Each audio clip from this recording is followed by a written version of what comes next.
Po gjatë kësaj periudhe ti qëndroje me Ambrën me vajzën këtu, ndërkohë bashkëshorti me djalin atje. Me çunin andej, po. U nda familja gati për gjysmë? Po, u ndam për gjysmë, por... A ndikoj kjo gjë në raportin veçanërisht me burrin, me bashkëshortin? Nuk di, unë mund të them që ai është hero. Ai më ka suportuar shumë, por ndoshta ne të gjitha aktorët kemi zgjedhur një profesion të tillë që i hym në bord shumë familjarëve. Sepse ne kohën më të madhe kalojmë në skenë. Ne s'kemi pushime, s'kemi festa. Unë di për shembull si merr frym Suela ose si merr frym mama, ose e di. Ndërkohë që s'mund ta di se si merr frym Goca kur mërzitet. Jemi shumë të lidhur me njëri tjetrin. Dhe kohën më të madhe e kalojmë në teatr dhe i hym në borxh familjarëve, por pa mbështetjen e tyre nuk besoj se do ja dilim dot. Dhe Ambra sot është në pritje të ëmbël dhe shumë shpejt do bësh gjyshe. E lumtur apo e friksuar paksa? Të dyja bashkë. Janë të dyja, është një emocion që unë nuk e kam provuar, si atëherë kur u bëra me fëmijë për herë të parë. Edhe tani që unë do bëhem gjyshe, unë nuk arrit do ta perceptoj fjalën gjyshe, se më duket edhe pak e rëndë fjala gjyshe, sepse unë nuk kam përmendur akoma fjalën vjerë. Unë me partneren e çunit, më pëlqen t'i quaj partner sepse s'dua ta quaj nuse dhe dhëndër, dhe as unë vetë s'dua t'i quajm vjerë, sepse duke zbatuar protokollin edhe marrëdhëniet bëhen pak të ngurta. Ne jemi shumë shok. Unë me nusen e çunit për shembull, ja e thash nusen, kishte diltinën, i thash o Xhes, ta bëj dhuratën kur të marr rrogën atë keqe,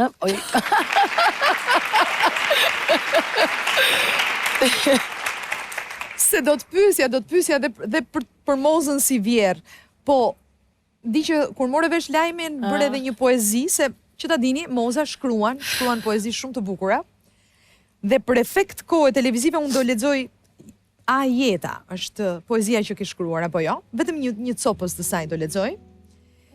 Kur linde ti, u shpika unë, u bëra ma, u shpik qumshti gjirit, e vogla ime, që tani papritur u bëre e vogël e madhe, dhe në barkun tënd pulson një zemër e vogël, aq e vogël sa vetëm në ekografi duket.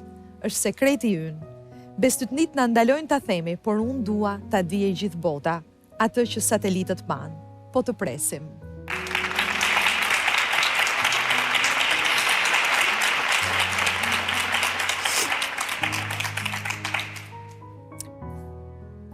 Ti the pak më përpara që vonë e ke kuptuar se çfarë kanë ndjerë fëmijët kur u largove. Ndonjëherë, edhe pse marrëdhënia është kaq e fortë, edhe kaq e ngushtë, e kemi shumë të vështirë t'ia themi njëri tjetrit ca gjëra. Ke vënë re ndonjëherë prindrit fëmijës, fëmia prindit. Kështu që Ambra ka vendosur të thotë disa gjëra sot. Si do të thret Mimi? E dashura ime Mimi, të shkruaj për ty nuk më ka ardhur kur lehtë. Sa herë mendoj të vendos një fjalë, gjithçka ndjej, më duket sikur çdo fjalë është shumë e vogël krahas asaj që ti përfaqëson për mua. E megjithatë, sot dua të përpiqem. Dua ta dish që jam krenare gjithmonë me ty.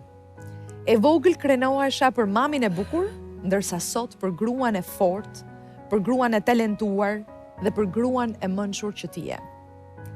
Gëzohem për arritjet e tua si t'ishin të mijat, sepse ti je shembulli i talentit shoqëruar me punë.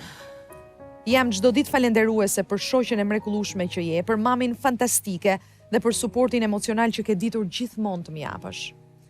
Dhe si një mimoze brisht, por e fortë, ti je pranvera ime e përhershme. Të dua shumë Mimi, sot më shumë se kurrë, dhe shpresoj të jem shembulli më i mirë i yti.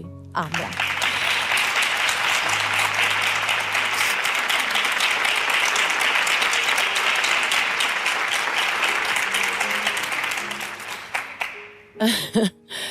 Nuk më ka shkruar ndonjëherë një letër. Ka gjithmonë njerë të parë. Ambra është dashuria ime. Është dashuria ime më e madhe, bashkë me Anin. Por duke qenë femra, kemi pas solidaritet femror dhe kemi pasur ndjeshmëri më të madhe si... Kurse çuni e shpreh gjithmonë në fakt dashurinë për mua. Ka një delikatesë, ka një përkujdesje shumë evidente. Ambra është më e përmbajtur, është pak më e fortë, por jo se i mungon sensibiliteti.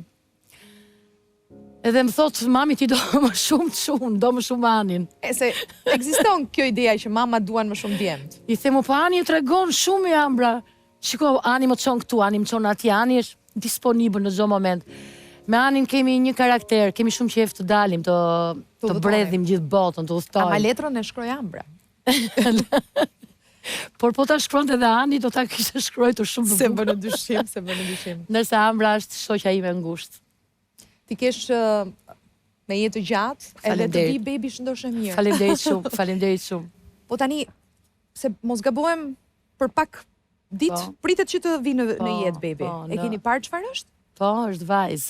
Është vajzë, okej. Jam shumë e lumtur që është vajzë. Je shumë e lumtur. Shumë e lumtur, edhe pse partneri saj donte djalë. Jo, të pyeta se zakonisht për shembull do blihen dhuratat? Unë sot për shembull i kam bler karrocën. I bleve karrocën. Këpuckat e para ja keni bler? Janë bler të gjitha, janë bler dhe rrobat që do dalin nga materniteti dhe janë disa variante. Ka bler Ani, kam bler unë, ka bler Vjera dhe nuk di kush do zgjidhet të gjithë keni bler nga një palë. Kështu që atë ditë do ndrohet 3 herë baby, besoj dhe do bëhen 3 foto. Lumë si baby, shiko. Tani, me që qënë kanë gjithë këto palë, të t'i shdojmë edhe një palë neve? Si thua? Jo neve, po.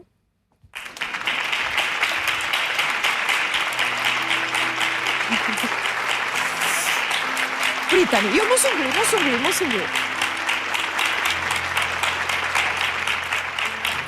Se dua ta gjesh se kush t'i ka dërguar këto këpuckat.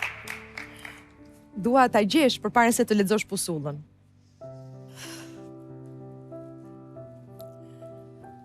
Nuk e qej dot. Ndoshta Ani.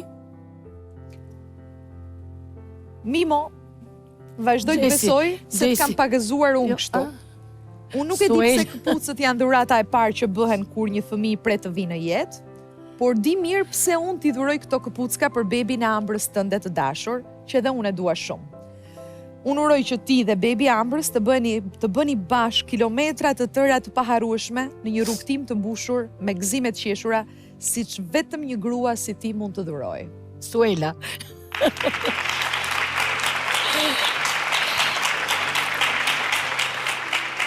Jam shumë e prekur në fakt.